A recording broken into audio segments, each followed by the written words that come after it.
Je nous propose 3 textes ce matin. Pour ceux qui écrivent, Jean chapitre 8, verset 32. Jean 8, 32.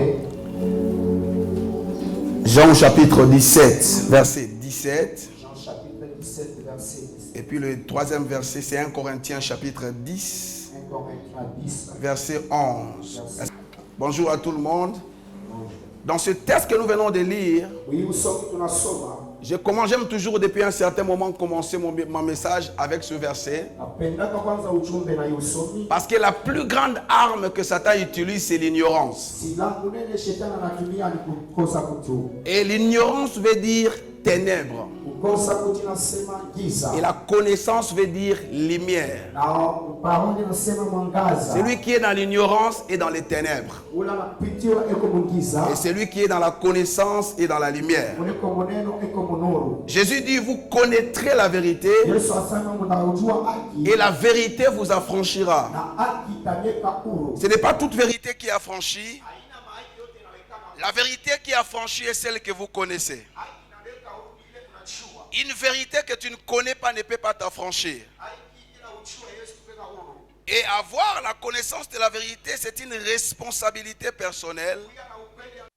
Dans Osée chapitre 4, verset 6, Dieu dit, mon peuple est détruit parce qu'il lui manque la connaissance. Lorsque vous descendez au bas dans ce texte, il dit, puisque tu as rejeté la connaissance, je te rejetterai aussi de mon sacerdoce. Tu seras dépouillé. Donc, Dieu nous montre dans ce texte que ne pas chercher la connaissance, c'est une manière de rejeter la connaissance. Dans Jean chapitre 17, verset 17, l'apôtre Jean parle comme pour insister sur la vérité. Il dit, sanctifie-les par ta vérité. Ta parole est la vérité. Donc la vérité, c'est la parole de Dieu. Tout ce qui est contraire à la parole de Dieu, c'est un mensonge. La vérité, c'est la parole de Dieu. Lorsque vous avez la connaissance de la vérité, vous allez réussir là où les autres échouent. Lorsque vous avez la connaissance de la vérité, vous aurez des résultats que les autres cherchent. Parce que la connaissance est un pouvoir qui vous distingue dans votre génération. Le troisième texte, c'est là où se trouve notre message. 1 Corinthiens 10, verset 11. La Bible dit ceci. Ces choses leur sont arrivées pour nous servir d'exemple. Elles ont été écrites pour nous instruire, nous qui sommes arrivés à la fin du siècle. Ce message, ce texte parlait réellement de ce temps que nous sommes en train de vivre. Ce temps de la fin, Dieu avait voulu que ces choses soient inscrites pour que nous puissions être instruits, afin de faire les choses différemment. Alléluia. Ce matin, je parle sur les choses qui retardent le réveil. Les choses qui retardent le réveil. J'étais en prière, je cherchais la face de Dieu pour savoir ce que je devais parler aujourd'hui. Et Dieu m'a donné un message bizarre en mettant le point sur certaines choses qui m'ont même bouleversé. Il y a des choses qui retardent le réveil. Bien-aimés dans le Seigneur, l'église du temps de la fin, c'est une église glorieuse. L'église du temps de la fin, c'est une église puissante. L'église du temps de la fin, c'est une église influente. La prophétie dit, il arrivera dans la suite du temps que la montagne de la maison de l'Éternel s'élèvera au-dessus de toutes les autres montagnes. C'est-à-dire, il y a des montagnes, mais la montagne de la maison de l'Éternel s'élèvera au-dessus de toutes les montagnes. Ça dit l'église du temps de la fin, c'est une église qui impose la domination. L'église du temps de la fin doit devenir une référence pour la société. Il faut que les hommes de Dieu de l'église du temps de la fin deviennent des consultants de gouvernement. Avant que les gouvernements prennent une décision, on sait pas consulter l'église pour que le Seigneur leur dise ce qu'ils doivent faire. C'est une chose que nous connaissons mais que nous négligeons. La première des choses qui retarde le réveil, c'est le manque d'engagement dans les services. Le manque d'engagement dans les services. Je vais dire à quelqu'un ce matin, dans l'église de Dieu, il n'y a pas de membres simples. Parce qu'il a fait de nous des rois et des sacrificateurs. Alléluia. Lorsque les chrétiens actuels qui sont membres de département, qui sont membres de l'église locale, ne sont pas engagés dans le service de manière à faire en sorte que le royaume puisse aller de l'avant, nous sommes en train de retarder le réveil. Parce que la vérité c'est quoi? On appelle l'église le corps du Christ. Dans notre terme, si l'église ne fait rien sur la terre, Dieu ne fera rien sur la terre. Si l'église ne travaille pas sur la terre, le ciel ne travaillera pas sur la terre. Pour que Dieu opère sur la terre, il doit avoir des identités qui travaillent à sa place. C'est comme ça que Jésus a dit. Des choses que moi je fais, vous allez aussi le faire. Vous le ferez des plus grandes. Frères, sœurs, il est temps que les services occupent une place de choix à l'église. Il est temps que les services deviennent authentiques. Je parle de l'engagement dans les services. Je ne parle pas seulement du service. Parce que l'église est remplie des hommes et de femmes qui s'appellent serviteurs et servantes de Dieu, mais qui ne sont pas engagés. Il n'y a pas de service sans engagement. Alléluia. Être engagé dans les services, c'est quoi? Être engagé dans les services, c'est prendre son service au sérieux. Lorsque quelqu'un fait partie des serviteurs, il vient à l'église en retard, c'est la preuve qu'il n'est pas engagé.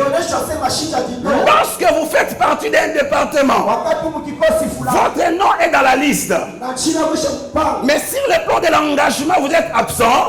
Pour Dieu, vous n'êtes pas en train de servir, vous êtes en train de blaguer. C'est comme ça que vous verrez. Beaucoup de gens se disent servir Dieu, mais ils ne reçoivent pas de bénédictions attachées au service parce qu'ils servent Dieu sans engagement. Frères, sœurs, je sais que ce matin il n'y aura pas beaucoup d'amen, mais j'aimerais te dire une vérité ce matin. Servir pour impressionner les pasteurs ne t'apporte rien. Parce que les pasteurs peuvent te voir présent alors que Dieu te voit absent. Les services du royaume exigent l'engagement. C'est quoi être engagé dans les services? Être engagé dans les services, c'est apporter un plus dans ton église. Il faut que les jours que tu voyages, que l'on sache dans ton département que ta touche manque. Ce n'est pas pour impressionner, mais c'est parce que tu apportes un impact dans ton service. Vous servirez l'Éternel, il vous bénira. Dieu ne bénit pas les figurants, Dieu bénit les serviteurs. Jusqu'à ce que tu deviennes serviteur, jusqu'à ce que tu deviennes authentiquement une servante de Dieu, la bénédiction ne viendra pas. Lorsque nous sommes des serviteurs de nom, nous sommes en train de retarder les réveils. Parce que la vérité c'est quoi? Dieu passera que par nous pour que les réveils influencent le monde. Nous devons être engagés. Servir Dieu avec engagement. Comment je le sais? Dans Actes chapitre 8, versets 1 à 4, la Bible nous relate l'histoire comment le diacre Étienne a été lapidé et tué. Il y a une très grande persécution. Mais ce qui me choque dans ce verset, c'est que ceux qui étaient persécutés, ceux qui étaient dispersés, chemin faisant, ils annonçaient l'évangile dans chaque ville ou village où ils passaient. Qu'est-ce qui s'est passé? N'est pas allé plus loin seulement à cause des apôtres, mais à cause des membres qui composaient l'église de Jérusalem. C'est la preuve que ces hommes et femmes étaient engagés. Leurs pasteurs n'étaient pas présents. L'église était dispersée. Certains sont allés au nord, les autres au sud. Mais partout ils se sont retrouvés sans pasteur, sans modérateur, sans des chefs de département. Ils ont prêché l'évangile parce qu'ils étaient engagés. On nous parle d'un certain Philippe qui est arrivé dans une ville. Lorsque la persécution est arrivée, il s'est enfuyant, il s'est retrouvé dans la ville de Samarie. Un seul homme a bouleversé toute une ville parce que c'était un serviteur engagé. Lorsque nous ne sommes pas engagés, nous retardons les réveils. Philippe n'a pas entendu l'ordre de mission.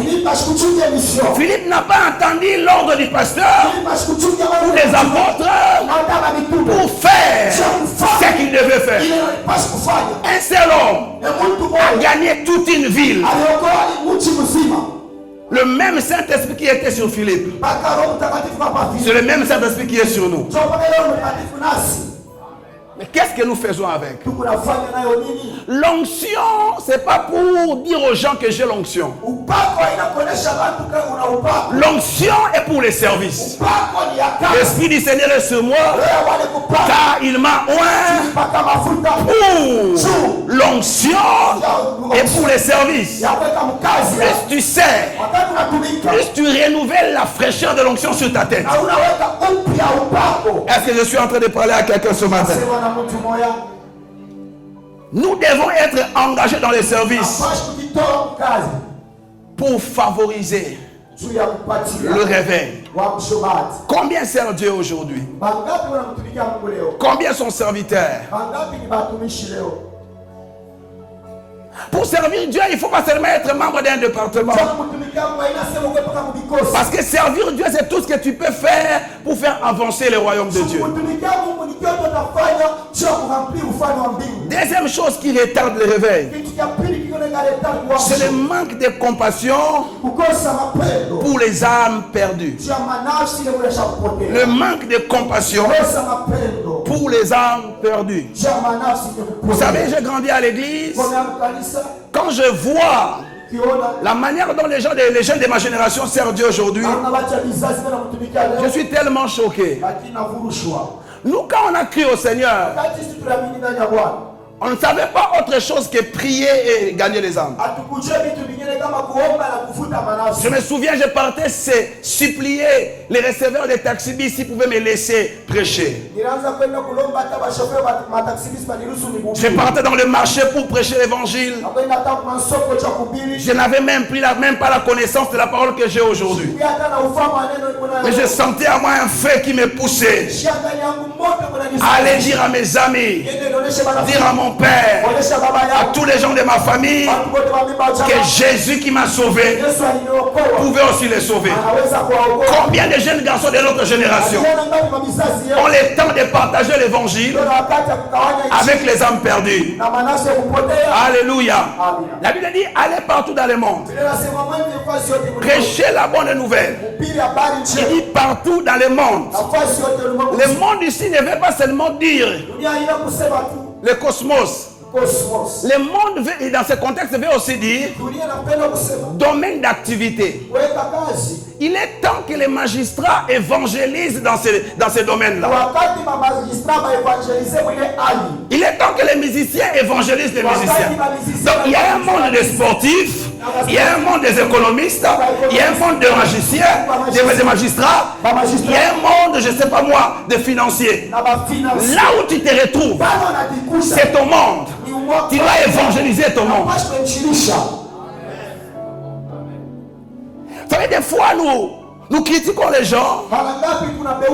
Les chrétiens, nous avons la manie d'appeler les autres des païens. Mais est-ce que as-tu déjà parlé de Jésus? Cette fille-là qui ne craint pas Dieu. Cette sœur-là qui se méconduit. Ton ami-là qui est dans les vols. Qui est dans la bière. Qui est derrière le jupon. Tu le sais. As-tu déjà eu le temps de lui parler de Christ? Parce que jusqu'à ce que tu lui parles de l'évangile, il ne sera pas sauvé. Nous ne prêchons pas l'évangile, pourquoi? Parce que nous n'avons pas la compassion des âmes perdues. Nous ne savons pas que le salut des autres, c'est notre responsabilité. Lorsque nous manquons la compassion des âmes, nous retardons les réveils. Frères et sœurs, il y a des gens qui sont dans la présidence de la République. Il y a des gens qui sont dans des grandes sociétés. En dépit de leurs titres, en dépit de leur argent, ce sont des prisonniers à ciel ouvert. Ils n'ont pas la joie que toi tu as. Il y a des gens qui ont l'argent, mais qui ne dorment pas la nuit. Ils n'ont pas la paix du cœur que toi tu as. Parce que du reste, la joie, ce n'est pas le fruit de l'argent. La joie, c'est le fruit du Saint-Esprit. Frères, sœurs, il y a des gens que tu vois peut-être grands. Ils ont des vides dans leur cœur. Ils manquent la joie et la paix. Ils souffrent. Nous devons leur apporter l'évangile. Bien-aimés, nous devons avoir les fardeaux, la compassion des âmes perdues. Nous devons prêcher l'évangile. Si chacun de nous commence à investir 30 minutes de sa vie pour parler aux autres de Jésus, nous manquerons de place pour mettre les gens. Ne cherchons pas que l'église grandisse. Nous ne voulons pas avoir seulement de foule, mais nous voulons que les gens soient sauvés. Nous passons notre temps à critiquer les autres. Voilà ce que l'autre a fait. Regarde la vie qu'il mène. Toi qui connais la vérité, tu dois le partager avec nous. Aujourd'hui, je suis devant ici, je prêche. La personne qui m'a prêché l'évangile est aujourd'hui un toxicomane.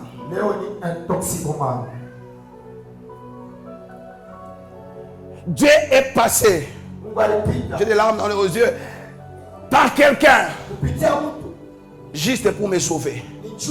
Mais jusqu'aujourd'hui, cet homme est dans la drogue. Je ne sais même pas s'il est mort. Est-ce que l'église du Congo a la compassion des âmes?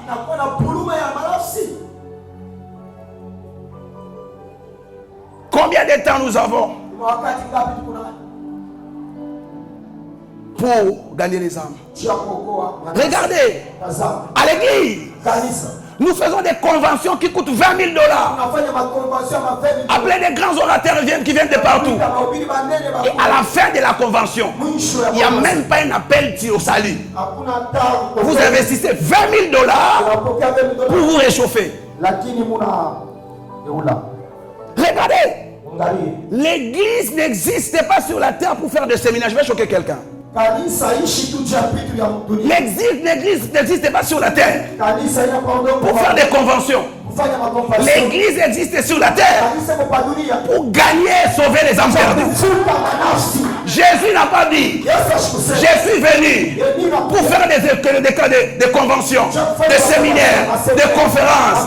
Il dit je suis venu pour chercher les brebis perdues d'Israël. L'église a 3 missions. La première mission de l'église, c'est la mission de l'église vis-à-vis de Dieu. La vision de l'église vis-à-vis de Dieu, ou la mission de l'église vis-à-vis de Dieu, c'est la louange et l'adoration. Psaume chapitre 107, verset 1er et 2e. Il est bon de louer l'Éternel, car ainsi disent les rachetés de l'Éternel, c'est qu'il a délivré de la mort. L'église est un rassemblement des rachetés de l'Éternel. Donc quand nous nous retrouvons comme ça, c'est pour adorer l'Éternel. C'est comme ça qu'on peut passer 2 heures, 3 heures du temps en train de louer, d'adorer. Nous n'exagérons pas. Alléluia. Parce que les cultes tourne tout autour de la louange et de l'adoration. Deuxième mission de l'église, c'est la mission de l'église vis-à-vis d'elle-même. La mission de l'église vis-à-vis d'elle-même, c'est la croissance et l'édification. Ceux qui sont gagnés à Christ doivent être formés, équipés par la parole de Dieu, afin qu'ils comprennent comment les choses fonctionnent dans le royaume de Dieu. C'est comme ça qu'on nous enseigne la parole, afin que nous puissions croître. C'est comme ça la Bible dit. Étant monté en haut, il a pris des captifs. Il a fait des dons à l'église. Les dons comme apôtres, les autres comme prophètes, les autres comme évangélistes, comme pasteurs et docteurs. Pour quel but? Pour le perfectionnement des saints en vue de l'œuvre du ministère. Donc l'église et les 5 ministères sont établis pour équiper, ajouter des poids au peuple afin que les peuples deviennent matures. Troisième mission de l'église, c'est la mission de l'église vis-à-vis du monde. La vision de mission de l'église vis-à-vis du monde, c'est l'évangélisation. C'est gagner les âmes. Donc lorsqu'une église passe toute une année sans une action dans le sens de gagner les âmes, il est en train de passer à côté de sa mission. J'avais déjà dit, il n'y aura pas beaucoup d'amen ce matin. Des fois, quand il n'y a pas beaucoup d'amen, les messages entrent bien. Alléluia. Troisième mission. Troisième raison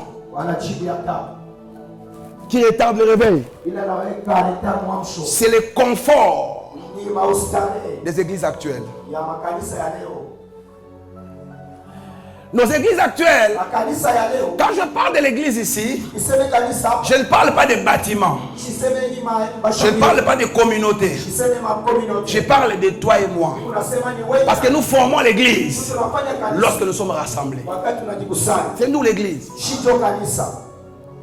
Là où 2 ou 3 sont réunis en mon nom, je suis au milieu d'eux. Il parlait d'une petite église.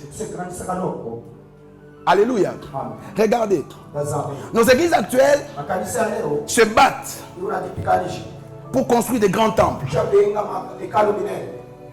Et lorsque nous arrivons à construire des jolis, des somptueux temples, nous restons comme ça. Nous commençons à faire de la publicité à la télé. Nous avons construit un joli temple. Un temple climatisé. Et nous entrons dans le formalisme. L'administration. Tout est bien carré. Les cultes, il faut 2 heures du temps de telle heure à telle heure. Et au lieu de devenir, d'être des centres de transformation, nous devenons des centres de congélation. Regardez seulement, vous allez voir, vous allez constater, c'est la même chose qui est arrivée à l'église de Jérusalem. Regardez, Actes chapitre 2, l'effusion du Saint-Esprit, un grand réveil. Ils persévéraient dans l'enseignement des apôtres, dans la fraction du pain, dans la communion fraternelle. Ils vendaient leurs biens, ils mettaient tout en commun. Personne n'osait s'approcher d'eux. Dieu faisait des choses terribles. Ils étaient tous assidus au temple. Verset 47. Et Dieu ajouté à l'église ceux qui étaient sauvés. L'église entre dans un moment, à un moment donné, l'église entre dans ce que j'appelle un pilotage automatique. Où, sans publicité, les gens viennent. Parce que Dieu a déjà rendu le nom du pasteur grand. Il a rendu le nom de l'église grande. Et les gens viennent sans qu'on les évangélise. Et l'église tombe dans un piège. Plus d'évangélisation, plus de suivi, parce que l'église grandit. Et pendant plusieurs années, ils sont restés comme ça. J'aimerais choquer quelqu'un pour dire, la persécution qui est arrivée, c'est Dieu qui l'a livré. C'était une manière de pousser ces gens. Vous avez assez demeurer sur cette montagne. Tournez-vous. Allez. Il a fallu que Dieu puisse posséder Paul. Ah, tu ne savais pas? Dieu savait que Paul sera son instrument. Parce qu'il fallait que la persécution vienne d'une personne qui maîtrisait la loi. Et Paul était disciple d'un certain Gamaliel. On appelait Gamaliel la beauté de la loi. C'est-à-dire Gamaliel avait la maîtrise de la loi. Et Paul était formé par lui. Et Paul avait la maîtrise de la loi. Paul savait qu'il fallait défier toute religion qui s'élève contre la tradition des pères qu'on appelait la loi. C'est comme ça que Paul, en le faisant avec zèle, il était convaincu qu'il servait l'Éternel. Dieu était derrière. Il va dire à quelqu'un, derrière certaines crises qui arrivent, c'est Dieu qui est derrière pour nous pousser à aller de l'avant. Dieu a suscité Paul. La persécution a commencé. C'est alors que l'évangile est arrivé jusqu'à chez nous. Et quelques temps après, il change Paul. Paul s'est converti. Il suscite encore une persécution terrible contre Paul. Parce que Paul, regardez, lorsque Dieu appelle Paul, il dit à Paul d'aller prêcher l'évangile chez les nations. Mais Paul, tellement qu'il aimait les Juifs, il partait dans leur synagogue, il prêchait. Alors il était déjà contre la mission de Dieu pour sa vie. Alors Dieu va susciter encore une crise. Partout où Paul passait, les Juifs le résistaient. Jusqu'à ce qu'un jour, il s'est fâché. Il a dit à partir d'aujourd'hui, je secoue mes pieds, je tourne vers les nations. C'est alors que l'évangile est arrivé jusque chez nous. Et l'apôtre Paul dit que sauvés pour rester à l'église, nous ne sommes pas sauvés pour chercher les bénédictions, mais nous sommes sauvés pour sauver les autres. Lorsque nous allons sauver les âmes, les bénédictions vont venir. Le cœur de Dieu n'est pas que pour le salut des âmes. Le cœur de Dieu n'est pas que pour le salut des âmes. Alléluia. Jésus dit quelque chose dans Jean 10, verset 16. Il dit, j'ai encore d'autres brebis qui ne sont pas de cette bergerie. Mais c'est là aussi, je dois les amener. Donc il ne se contentait pas des 200 personnes qui sont à l'église. Il ne se contentait pas en tant que berger des 1000 personnes qui sont à l'église. Il dit, j'ai encore d'autres brebis. Bien aimé, je suis choqué. J'ai appris dernièrement. Parce que je suis un lecteur, j'aime me former. Le bishop Wedepo, l'un des bishops les plus riches du monde, il est en train de construire actuellement un temple de plus de 100 000 personnes. Un homme qui a des églises partout dans le monde. Un grand homme. L'ami des présidents. Les présidents cherchent des audiences pour le voir. Un jour, un président du Nigeria est venu jusque devant son bureau demander l'audience. Il a dit, dites au président qui me voient dans 2 semaines, je n'ai pas le temps. Seigneur, donne-nous à l'église des pasteurs qui ne tremblent pas devant les autorités. Seigneur, donne-nous à l'église des pasteurs qui ne tremblent pas devant l'argent. Parce que la Bible dit, comme pauvres, nous enrichissons plusieurs.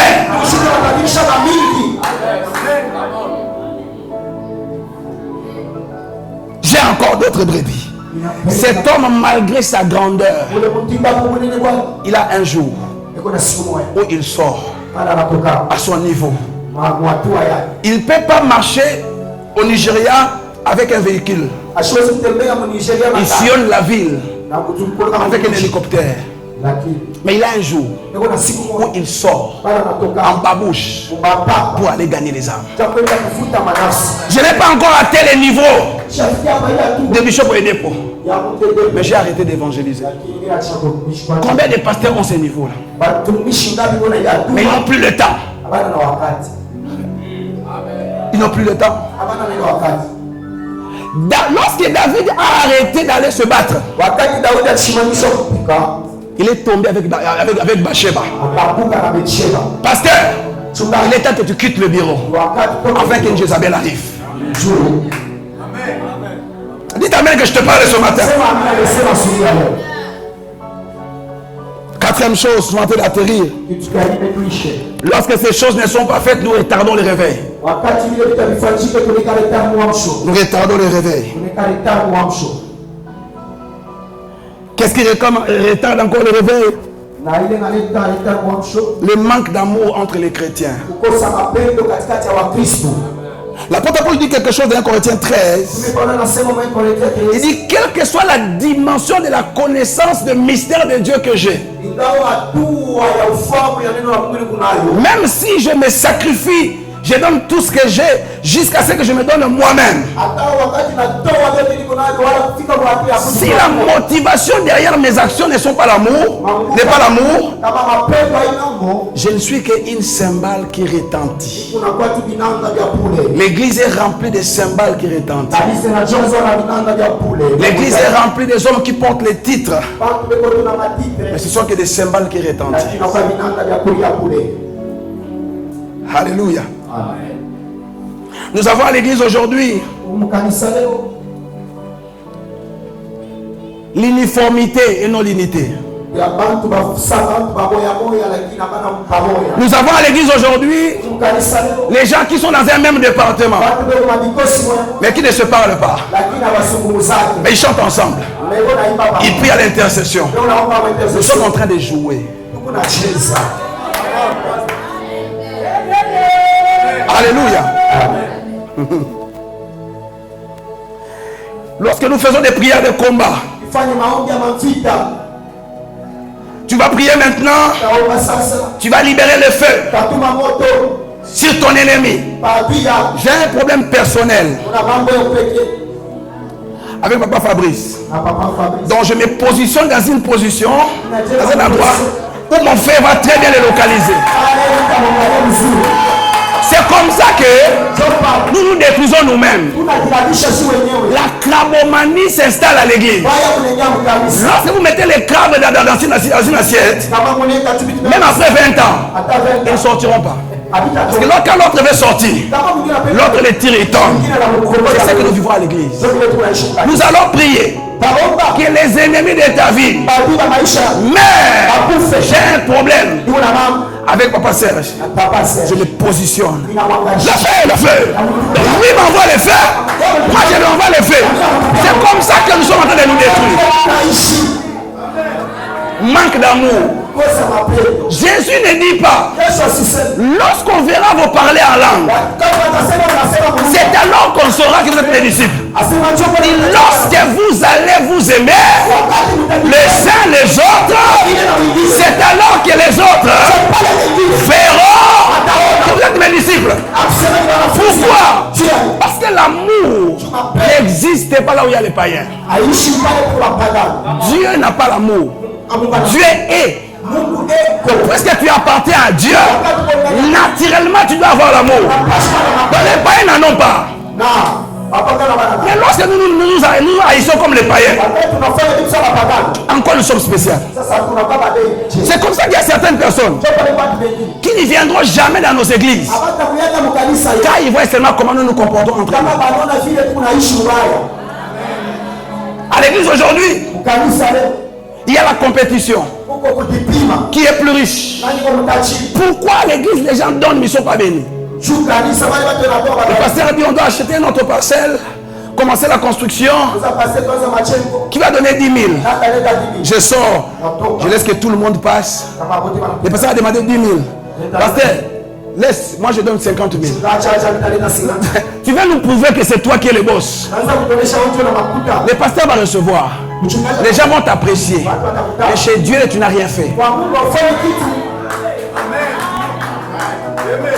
La belle voiture que tu as, c'est pour toi. Mais viens pas nous influencer avec ça à l'église. Si ton mari a l'argent, gloire à Dieu. Ne viens pas nous faire la publicité à l'église. Vous savez, mon ami, mon mari a ceci. On n'en a pas besoin à l'église. On dit d'amen que je te parle ce matin. Je suis à Ciel et Lumière. À Ciel et Lumière, on ne prêche pas en mettant l'eau dans le vin. Parce qu'on ne met pas l'eau dans la vérité de la parole de Dieu.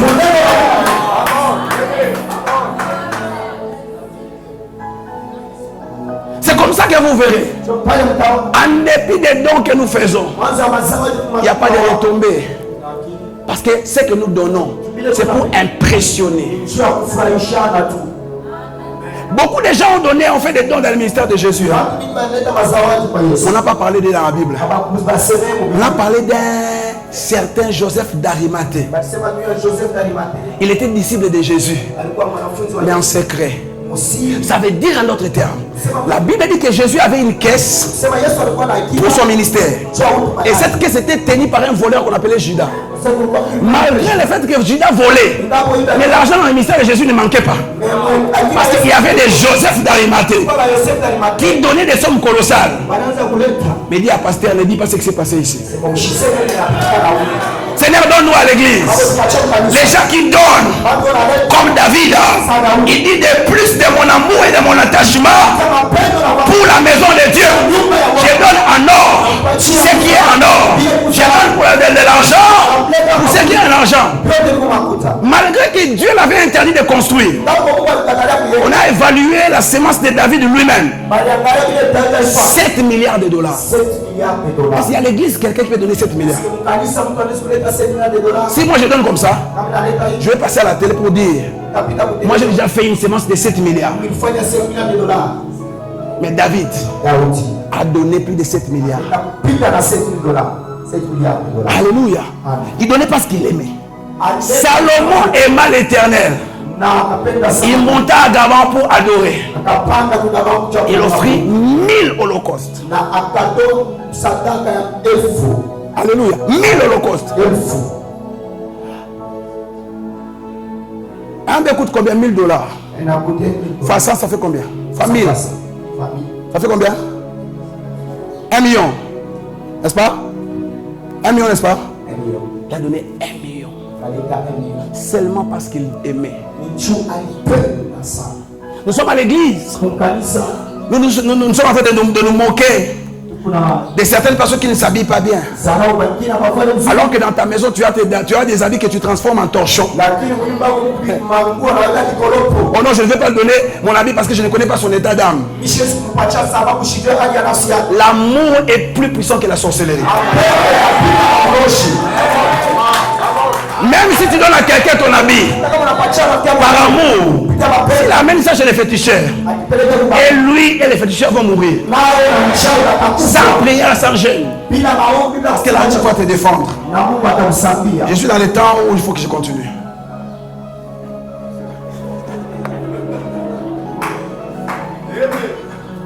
Troisième, la haine et la jalousie à l'église.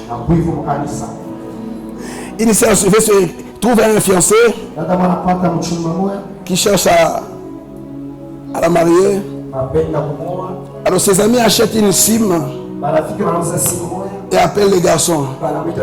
Bon, je ne peux pas te dire mon nom. Mais je voulais seulement te dire, est-ce que tu as eu suffisamment le temps de connaître le passé de la fille que tu veux épouser?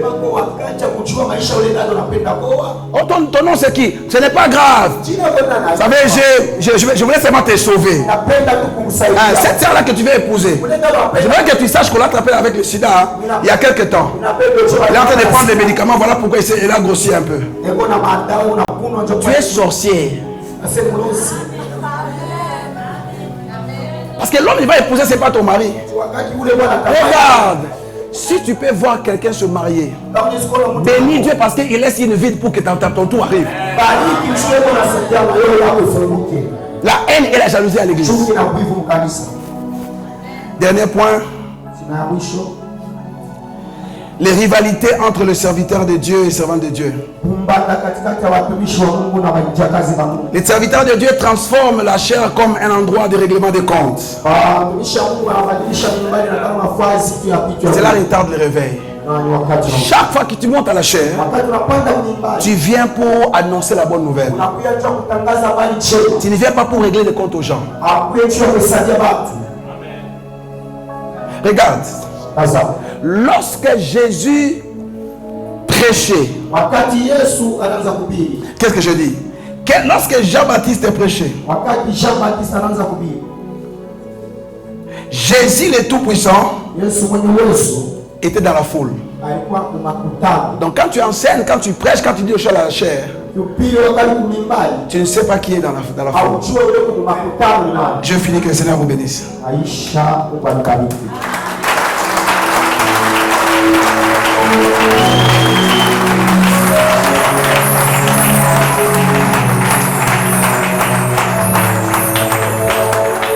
Encore acclamer le Seigneur pour ces messages puissants, révélateurs et qui viennent fraîchement du Saint-Esprit.